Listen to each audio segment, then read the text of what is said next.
Welcome to the Unfazed, Unedited podcast, where we provide commentary on complicated topics in an uncomplicated format.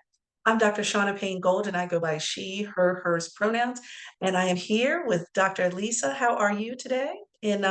Gosh, we're already in July. How's the weather in July in Colorado? That's J- the question. July weather is hot, hot, hot. But otherwise, doing well. Pronoun she, hers. Month seven, month seven of 2024. Here we go. I can't believe it. I cannot believe it. But we have a lot to look forward to. But let's jump right into this week's episode. We're going to start with our word of the week, and you'll understand why we actually use this word later on in another phase. But we wanted to bring up the phrase Jim Crow. Jim Crow. Yeah, we're going there, y'all. We're starting hot heavy, like first thing in this episode, right? But you probably have heard Jim Crow, and the not funny of this, Lisa, is that my middle schooler had heard of the phrase or the system Jim Crow, but my elementary schooler had not. And so when my older son was talking about Jim Crow, my younger son kept saying, "Who is Jim Crow? Who is he?" Thinking that it's a person, right? Well, Jim Crow is not a person. Maybe we'll get into that. But Jim Crow is more so a system. It's an entire system in U.S. history, a system that basically enforced or created laws that enforced racial segregation. And what's interesting about that is, again, we talk a lot about integration and Brown versus Board. I know you've heard that many times on this podcast. But what preceded that was an entire set of rules that began in the South in about 1865, around the end of Reconstruction, and then tapered off once we got into the civil rights movement. And so Jim Crow actually comes from a minstrel show. I believe it was either Jim Crow or Jump Crow. Forgive me if I don't remember that correctly, but it's named after a minstrel routine from back in the 1820s. Okay. And so, given that, those rules, you can think of lots of different rules. One of them, Lisa, is probably one of the more famous ones because there's a famous photo showing a African American man drinking out of a white water fountain. The water fountain said whites only in front of it, and then the other water fountain said colored only across the top of it, because at that time literally everything was segregated, including down to the water. And so, what made that particular photo so powerful was because, as I was reading up on this, the gentleman who was drinking from the water fountain was African American, and usually he's the photographer, but he was in the picture and took the photo kind of as a pun or as a joke against segregation by drinking out of that fountain, knowing that oftentimes from the quote unquote colored water fountain, the water would either be quite hot, dirty, or it would actually have stuff I don't want to talk about here in the water itself intentionally. And so, given that it's this entire system of keeping things separate. Now, what I think is really important is that sometimes that era in United States history is brought up in some of the most inconvenient and inappropriate ways. So we're going to get into that a little bit later, but just know it was an entire system that kept Black and white separate from one another in almost every setting, Lisa. So just want to bring that up. So I know you know what Jim Crow is, but I just thought it was somewhat hilarious. My elementary schooler thought this was a person. So we know it's certainly not. No, absolutely. But presumably, he will get taught about this, right? I mean, that's common, right? Okay. Absolutely. Absolutely. Okay. Absolutely. He had a nice little conversation. His seventh grade teacher, big brother, told him a little bit more about it. So we'll see how this goes. But yeah. All right. So our phase one, we called this one in particular Black Unicorn. And the reason why we called this phase Black Unicorn is because it was inspired by a person that I've been following for quite a while, Fawn Weaver, who's the CEO of Uncle Nearest Distillery, which, well, we've gone into that particular topic before. But what's really profound about her story that kind of trickles down into a lot of Black women's experiences we've talked even before, Lisa. I remember us bringing up the notion of necessary entrepreneurship, where Black women either left the workforce for whatever reasons and they chose to embark on their own. And so, over the last 4 years, Black women entrepreneurs have been the largest growing subset of entrepreneurs, larger than Black new entrepreneurs and larger than new women entrepreneurs. Black women have been leading the way in this area. And what's just maddening about those numbers in particular is that as the largest growing subset, we still receive the least amount of capital and funding to push our businesses forward and expand them and grow them. And so, in this last, gosh, less than a month now, there's been a lot going on around the Fearless Fund. The Fearless Fund was created to make sure that women like myself, who are business owners, women, minority owned women businesses, they get some funding. And so they have grant contests. They actually have more than one, but one of the primary ones is the Strivers Grant Contest. And unfortunately, it was stricken down that they can no longer offer funding through this program because it violates provisions of Title 42 of the US Code, which ensures equal rights under the law and prohibits the use of race when awarding and enforcing contracts. And so I find this, of course, disheartening because it directly affects my identity groups. But in this 2-to-1 vote, the US Court of Appeals for the 11th Circuit held that this nonprofit, this 501c3 arm of the Fearless Fund, which is a venture capital firm, they can't run this program anymore. $20,000 a pop for each of these grants for Black women business owners that can't be given out, which is just infuriating because the data bears out that we're the group that needs it most, Lisa. So for me, this is frustrating. I can't say that I'm surprised, but at the same time, these efforts that are trying to help groups that have been chronically excluded to catch up, they're stricken down. And so it just, I know these numbers as far as failing businesses are going to be exacerbated because they don't have programs like this that can be implemented without it being a problem. Mm-hmm. Yeah. It's maddening. So, the American Alliance for Equal Rights is the organization that brought the suit against the Fearless Fund, and that is orchestrated, run, created by this guy named Edward Bloom, and he is also the mastermind behind the affirmative action cases that went to the Supreme Court last year in 2023, and were found to be a form of racial discrimination. So they were also deemed unconstitutional. And, there's this really great podcast I listen to called Strict Scrutiny, which is about the Supreme Court, which is, as you all probably know, is my mini obsession.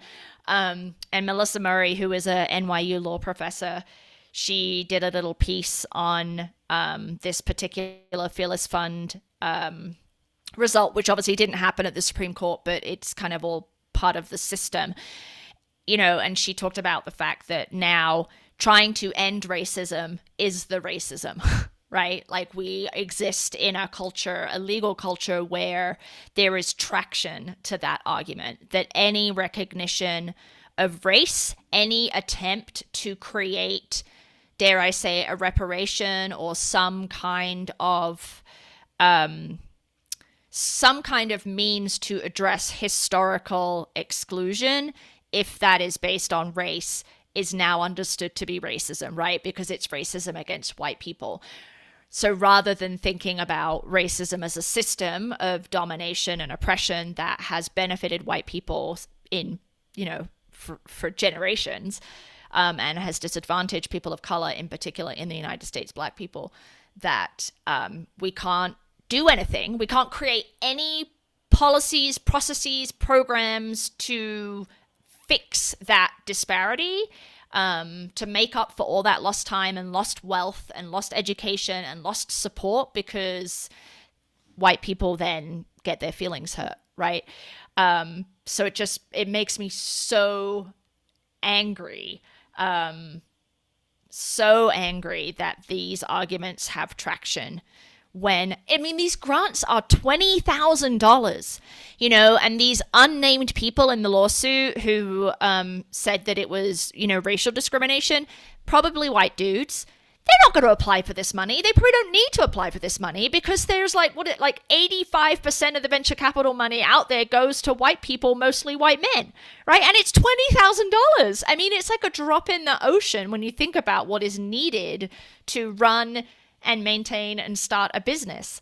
So Absolutely. it's just disingenuous bullshit that, yeah, just really, really makes me super mad. Super mad. Yeah, it does. And you know what gets me about it is, once again, it is like you mentioned, not money that they would even be looking for or applying for, not necessarily harming them. And once again, it's reminding us of what you mentioned before, disenfranchised individuals, but also looking at how this has historically been happening, where 20,000, any business owner, especially a small business owner, especially a woman, Black owned, woman owned business, would be grateful for, but yet is a drop in the ocean, like you said, in comparison to the historical generational wealth that we will never catch up on. And so these programs, such as the Strivers Grant, that is meant to help people who have been left behind in the overarching understanding of wealth to catch up. And now we're saying, no, you can't have that. You can't have that. You can't catch up. Why? Because I want to start from the same starting block. And that's not how this works. In fact, we can never start from the same starting block. So even if, let's say, Lisa and I both have entered a contest and also a white male entered a contest, and all three of us get $20,000, the white male is still far, far, far, far, far, far, far, far ahead of both of us. Lisa is probably a step or two ahead of me because historically there's so much to catch up on. I mean, we just had this conversation before about, this is specifically talking about Black women, but also, Lisa, as you understand, women in general who have not had access to any type of financial tools until maybe what, the 70s, which is pretty recent, Right, where you right. couldn't get a credit card without a male in the family, either a husband or a father or a brother, to sign off on a line of credit or a credit card or even a checking account, or you know, who's going to be your co-signer on this. It wasn't even possible even up until the 70s. And so how do you think people are ever going to catch up on centuries of you being able to do whatever you wanted to do financially through an entrepreneurship lens? It's not possible. And so I I know that this is making a statement, and what saddens me is it's setting a precedent.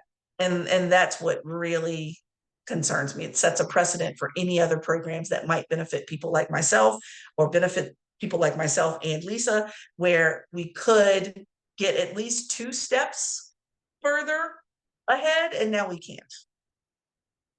So Yeah, here we are. yeah. And the risk, Lisa, of what we know will happen, the risk Mm-hmm. will be, let's pull out that one millionaire, billionaire Black woman who made it and Right, say, well, why right. can't you do it too? When I'm Yeah. sorry, everybody's not going to be Oprah. Everyone's not going to be Beyonce. Everyone's not going to be Rihanna.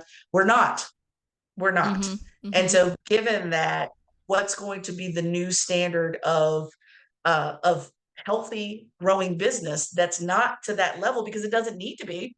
I don't need Rihanna money to live comfortably and feed my family, but it's certainly further and further away from me if I can't get any help that makes up for all the history that you don't want to acknowledge. It's a shame. Yeah. Yeah. So watch this space because I think it's going to get appealed. It'll be appealed by the Fearless Fund side, obviously, and Hmm. so there's an injunction preventing Hmm. the grant program from happening, and so we'll see if this ends up at the Supreme Court. But if it does, I do not have very good vibes about what will happen, right? And so No. yeah, so watch this space, keep your fingers on the pulse, and there is going to be a flood of other lawsuits, I'm sure, about similarly situated programs or support systems that exist for historically marginalized people. So Anyway, it's a great segue into phase two, because phase two, we're going to talk about nostalgia. And then we've touched on nostalgia before in terms of how our memory works and what we think about, but this is a different tack. We wanted to alert you to, or remind you of, if you have purposefully put it out of your head, there is a Florida representative called Byron Donalds who, at the end of June was, or like mid-June, end of June, was quoted as saying something to the effect of that, we need to kind of go back to an earlier time, right, when families were more united, there were more people who supported the Republican Party, and the period of time that this individual, who is an African American man, that's a key piece of this, was the Jim Crow era. And so he was reminiscing and being nostalgic for this period in US history in the context of thinking about the nuclear family, and in particular the Black nuclear family. And I didn't see this, but I think you did, Shaunna, that Joy Reid like took him apart for this, right? Because of the ridiculousness of his statement, in terms of how that could possibly be conceived as a better time for African American people in the US. Joy Reid did a fantastic job of reading that man for filth within the small segment of time within which she had to do it, because she also brought to light for anyone who did not know this man or his background or his experience, that he is also married to a white woman who is a conservative activist, and naming, since just what, a little over a month ago, we just had Loving Day, naming that back during Jim Crow, he would have been able to marry the love of his life because legally we know what that meant, especially in Virginia and most places in the United States. And so, given that, the hypocrisy of it all just continues to be mind-boggling, because it's this assumption that a former time, that everything about a former time is acceptable and appropriate. And what gets me about it is that once I went back and listened to the entire conversation, this man was actually bringing up nuclear families, which obviously excludes a lot of families that are not nuclear. That's the first problem. And at the same time, positions those nuclear families in a time where Jim Crow was in place. Problematic, highly problematic for families like mine, and dare I say it, families like his. And so, given that, if you're thinking about, all the way back then with the Black codes and things that you could not do, Lisa, there's law after law after law based on the state where certain things could not happen. So, for example, restaurants where people could not eat in the same room. Lisa, I think I shared this before on the podcast, but I'll just remind anyone that might be a new listener. Previously, I used to have an apartment that had a cute little kitchen, but it had a cutout window where you could have a little bar seating area to eat your food. And I remember my dad coming up to the window, and he was, quote unquote, placing his order for 2 hot dogs and a hamburger. And that was a throwback to my hometown in Southern Virginia, where there were a couple of diners that still exist to this day, where white folks could go in, sit down, and enjoy their meal. But if you were Black, you had to go around to the side or to the back of the restaurant and order through a cutout window what you'd like to eat, because colored people could not eat there. That was part of Jim Crow. Or whether it was actually marriage, like you mentioned before. Schools, obviously, is a huge one, in regards to separate but equal schools, Brown versus Board, of course. Um, you know, there's so many different systems that were in place, like, for example, against natives of China, for example, that you could not elect to state legislature. There's just a ton of them. If you were Black or considered then, quote unquote, mulatto, which means of mixed race at that time, or even one drop, depending on where you were, then you could not testify for or against a white person, specifically a white man. All the shit that was going on, y'all. Alcohol sales. You couldn't sell alcohol to Native Americans, but they used another word for that group. So all of this was going on, and you as a Black man want to sit up here and tell me that we need to go back to that time? I think he needs a big history lesson, Lisa. A huge history lesson. Huge.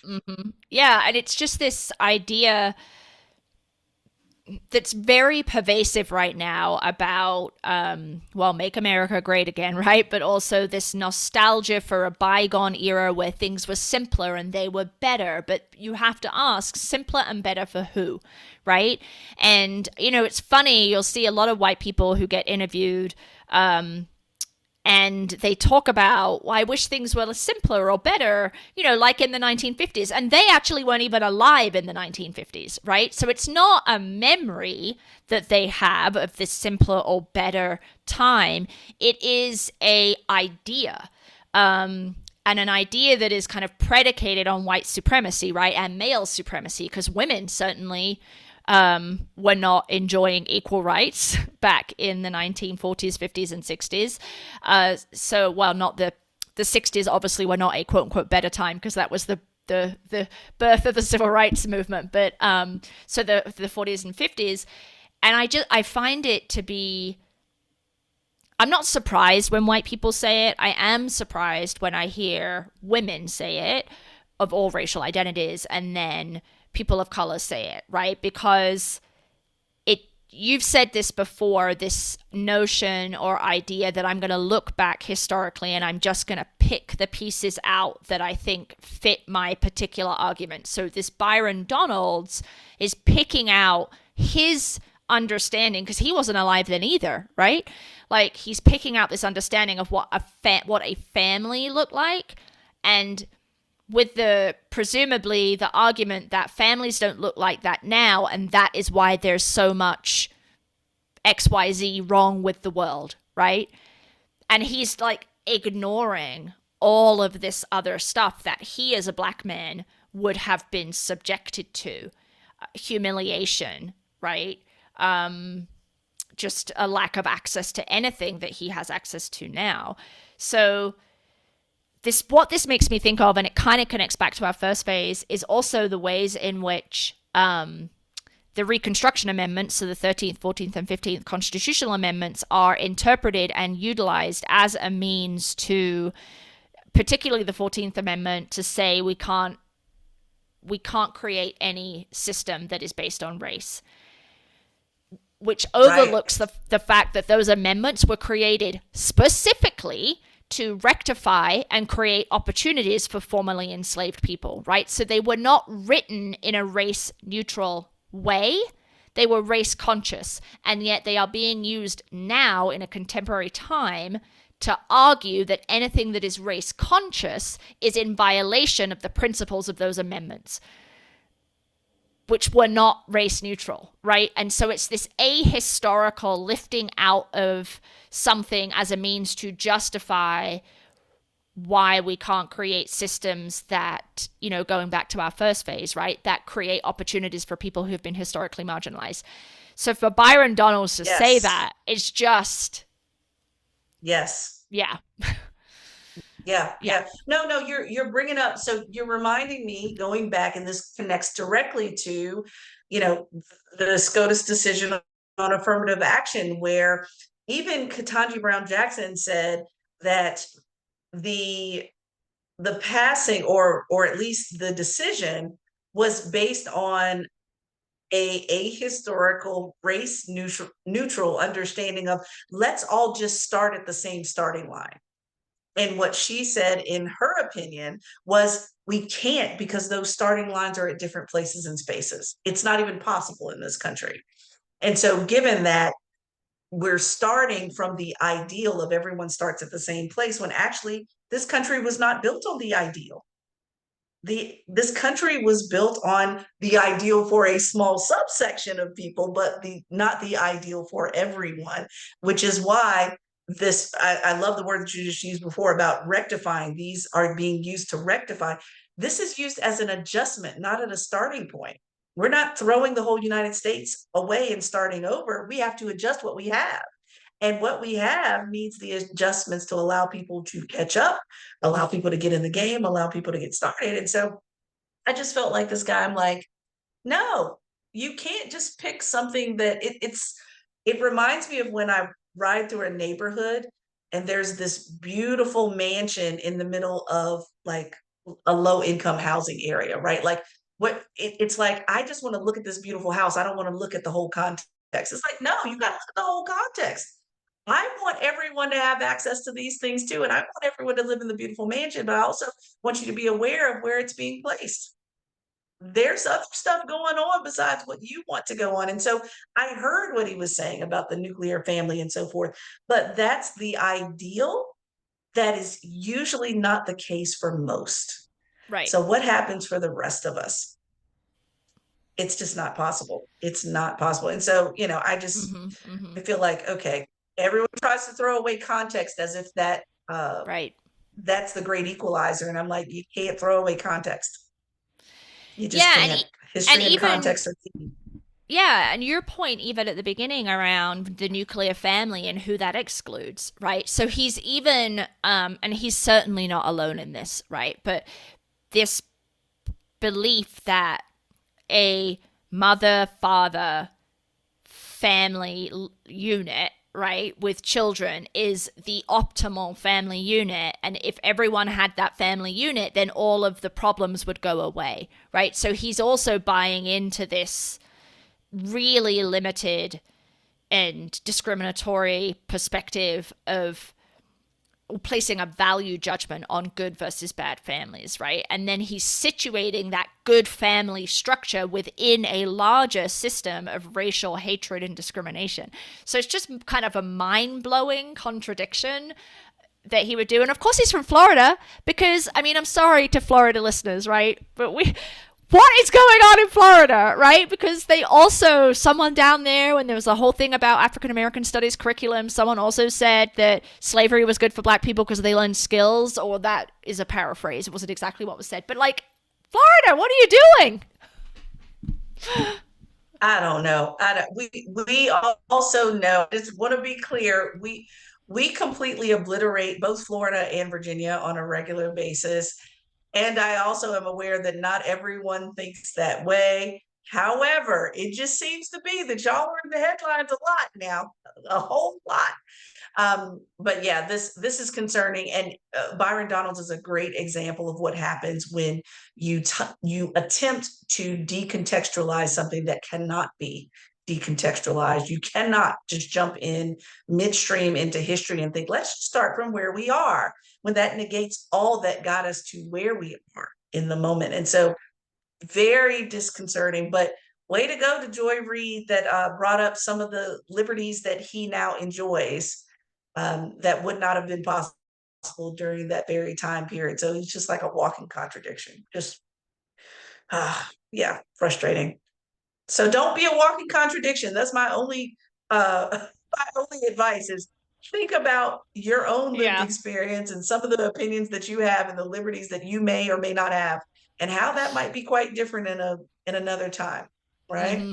Yep. Yep. Great advice. Great Ridiculous. advice. Ridiculous. Ridiculous. All right. So another one in phase three that caught my attention, Lisa, and I think that's just primarily because I have two young men in my household, and so I need to be aware of such things. But in late June, the House of Representatives passed a bill to automatically register men for selective service rather than having them to do that themselves. And what caught me, I had to go back and reread it to make sure that I understood exactly where they were going with this. But I found it so interesting that this is a great example of systems, because we try really hard to be systems thinkers on this podcast, a system that benefits the US government, but at the same time, there are other systems that work against the general population that for some reason we just can't get it together. Like Lisa, you brought up a great point on previous podcasts around the United States being one of the few countries in the world where you have to register to actually vote rather than just voting. And so the mere fact that we can't systematize registering people to vote when they turn 18, but we can do it if you want to sign up for the service and go to war and defend the country, we can do it then. The once again, hypocrisy of both of those, to me, it's just too freaking convenient. it's too convenient. And I've been noticing more and more just in my lived experience day to day, the systems that work against us seem to be so easy, and the systems that work for us may not even be implemented. They may not even be a thought. They Right. certainly aren't a priority. Mm-hmm. Because Lisa, this is not as egregious as, selective service. But for example, this was a couple of weeks ago. I was in the grocery store, and we're now in a society where you need to check your own self out. Okay, fine, whatever. I've gotten over that argument. That's another podcast.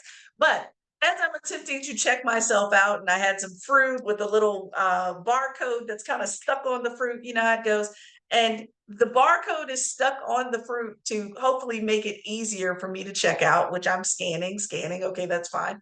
And now I also live in a county where they no longer provide plastic bags. And, if you need to use paper bags, that's fine. Trying to be, sustainable and so forth.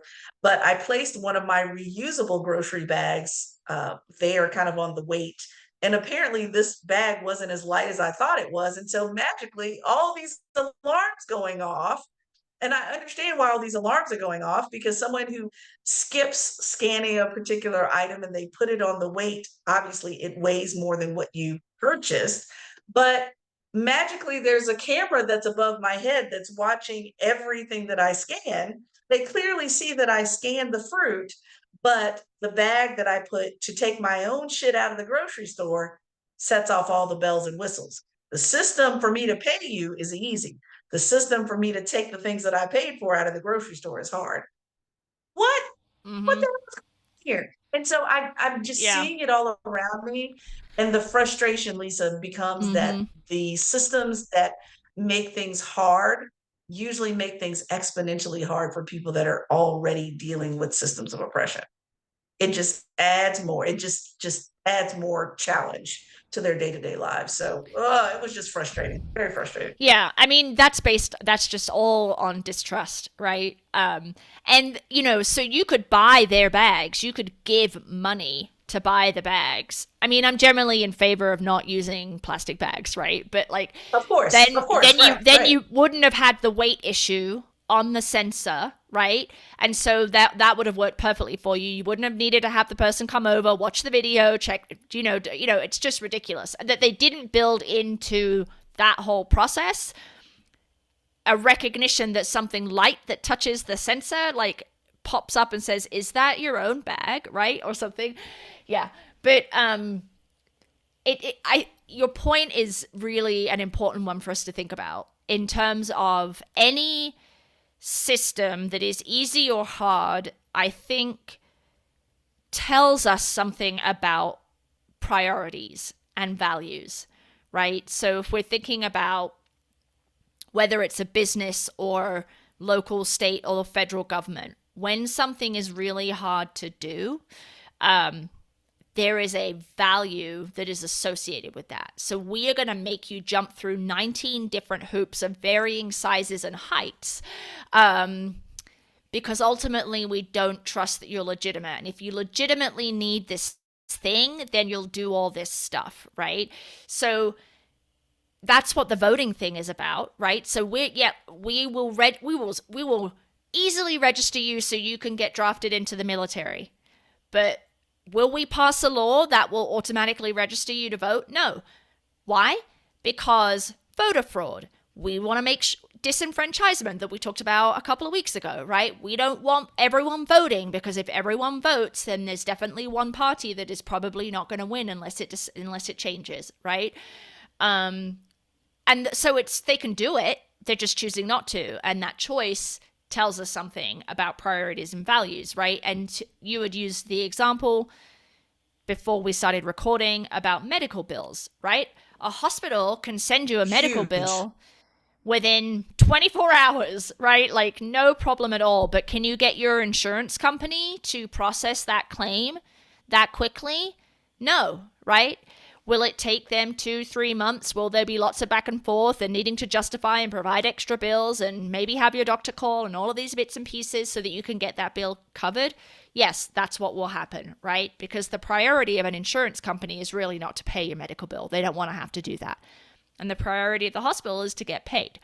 So there's just tons of examples, and things could be easy, right? Like unemployment benefits could be easy, social security could be easy, disability insurance could be easy if our value was to create systems that were supportive of people who are most in need, right? If we trusted Yeah. them and believed that they weren't trying to game the system, right?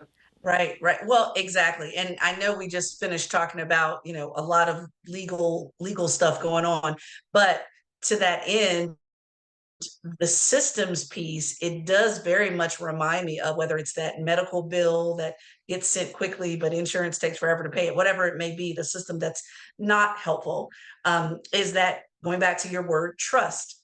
The system is built off of such a severe distrust that the system starts with guilty rather than innocent, right? So I'm building out this entire checkout at the grocery store, assuming that you will steal something.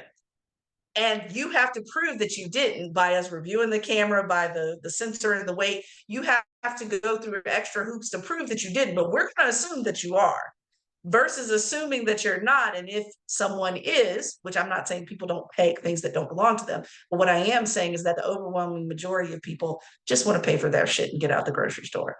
And so, and I feel that, you're right. There's way too much where that one person in 1,000 that takes that one plum rather than paying for it, all of us now have to pay through these difficult systems that are trying to weed out the people that needed the one piece of fruit. It's just very frustrating, very frustrating. And I know I don't want it to make it sound as if we're assuming that people don't take or people aren't fraudulent and those types of things. Yes, there are people who are, but the overwhelming majority of people just don't want to keep calling 11 people about a medical bill. Don't want to do it. And so I just think that it just, 10x is what happens to underrepresented people, people that already had a hard enough time trying to get benefits from the get-go, or already had enough issues trying to get to the grocery store because they live in a food desert. Like all of that exponentially affects them. And that's what really gets me in regards to these systems. It's like, is there any system that's really going to support folks? And I think we're talking about systems in all three of these phases, is that the erosion or ignorance around systems that don't support the people that most need it. Maddening. Mm-hmm. Maddening. Yeah. Yeah, you just reminded me. I was listening to a UK politics podcast earlier today, and I didn't know this, and I need to do a little more digging. So I might have some of the details wrong, but I think that there is a law in the UK that prohibits families from collecting child support or getting additional welfare benefits if they have more than two children. So it caps at two kids. So, so obviously the underlying assumption there is that people are having children so that Ridiculous. they can get additional state benefits, right? Or additional health care or additional what. And I'm just like, that is the most ludicrous and obnoxious policy that I've heard about in a while, right? Like, and so, like, I mean, it's just so asinine. It is unreal. Anyway, I just heard about that. I need to do a little bit of fact checking, but that is a system that could be way easier, and it's built on distrust. It's built on suspicion to the point where you're now disadvantaging families if they have 3 or 4 children, because you've arbitrarily decided that if you have more than 2, then you must be trying to game the system. So, yeah. Anyway, that's enough. That's enough of that. That was my little. No. You're making, look, now I'm having a moment of nostalgia where twins run on both sides of my family. And so we were concerned that we would end up having twins because the goal was 2, like the policy. The goal was 2. But when Trey was a single baby, and then I found out I was pregnant with the second baby, I was like, oh my God, what happens if we end up having Mm-hmm. twins, then we have three. Then if we were Yep. under that policy, it'd be like, oh my God. So it's, Yeah. yeah, it's not always for the most irresponsible people on the planet, or the, people that are trying to game the system. Come on. Yeah. That's a personal choice. But anyway, okay, that's another podcast. We'll stop right there. Yeah, another podcast. All right, so let's wrap it up here then at the end of Uh, this kind of like semi ranty three-phase podcast. yes. Um so where can folks find us, Shaunna? Yes, absolutely. So you can always find us on YouTube. Find us at Apple Podcast or Spotify. Certainly Instagram, you can find us there. We usually post any of the articles or stories that inspired the particular episode on LinkedIn at Unfazed Pod. You can email us your questions or even thoughts around some of these words of the week if you have one you'd like us to define at info@unfazedpodcast.com. And then, of course, we have our website that has all the things, unfazedpodcast.com, where you can access both the new and the old archive shows. But if you like this week's podcast, please like us, subscribe to us, leave a review, share it with your friends, coworkers, family members, whomever is with you along this phase of your life. So until next time. See you next time.